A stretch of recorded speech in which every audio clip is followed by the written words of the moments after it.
Hello, ഡോക്ടറോട് ചോദിക്കാൻ പരിപാടിയിലേക്ക് സ്വാഗതം. ഇതാരാ വിളിക്കുന്നേ? കായംകുളത്ത് നിന്ന് അമ്പിളിയാണേ. അമ്പിളി, ഇനി ഡോക്ടറോട് സംസാരിച്ചോളൂ. ശരി. പറയാമ്പിളി. ഡോക്ടർ, ഞാൻ 45 വയസ്സുള്ള ഒരു യുവതിയാണ്. 45 വയസ്സുള്ളപ്പോ യുവതിയല്ലല്ലോ, അമ്മച്ചല്ലേ? എനിക്ക് കല്യാണം കഴിഞ്ഞ് 2 മക്കളുണ്ട്. അയ്യോ, അതെന്റെ തെറ്റല്ല. സാർ, എനിക്ക് വീട്ടു ജോലി എല്ലാം കഴിഞ്ഞു ഒന്ന് കണ്ണടച്ച് കിടന്നൊന്ന് ഉറങ്ങാൻ എന്റെ ഭർത്താവ് സമ്മതിക്കുന്നില്ല. സാർ, ഞാൻ എന്ത് ചെയ്യട്ടെ? ഇപ്പൊ എന്താ ഭർത്താവിന്റെ പ്രശ്നം?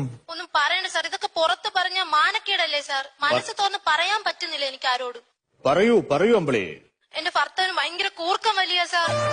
കൂർക്കം വലിയ ഡീപ് ആത്മീയ എന്ന് പറയും. അത് ഒരു വലിയ പ്രശ്നമെന്ന് ചിലർക്ക് തോന്നാം, ചെറിയ പ്രശ്നം ചിലർക്ക് തോന്നാം. അപ്പൊ അമ്പിളി ഒരു കാര്യം ചെയ്യും, ഞാൻ പെട്ടെന്നൊരു പരിഹാരം പറയാം. അതായത് നിങ്ങൾ 2 വശത്തായിട്ട് കിടന്നുറങ്ങണം.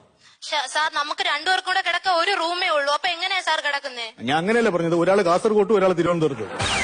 പ്രശ്നം തീർന്നില്ലേ? എനിക്ക് കൂർക്കം വലി മാറോ സാർ? കൂർക്കം വലി മാറും എന്ന് തോന്നുന്നു. നിങ്ങൾ കിടന്നു നോക്കൂ കേട്ടോ, എന്നിട്ട് എന്നെ വിളിക്കൂ. നമുക്ക് നെക്സ്റ്റ്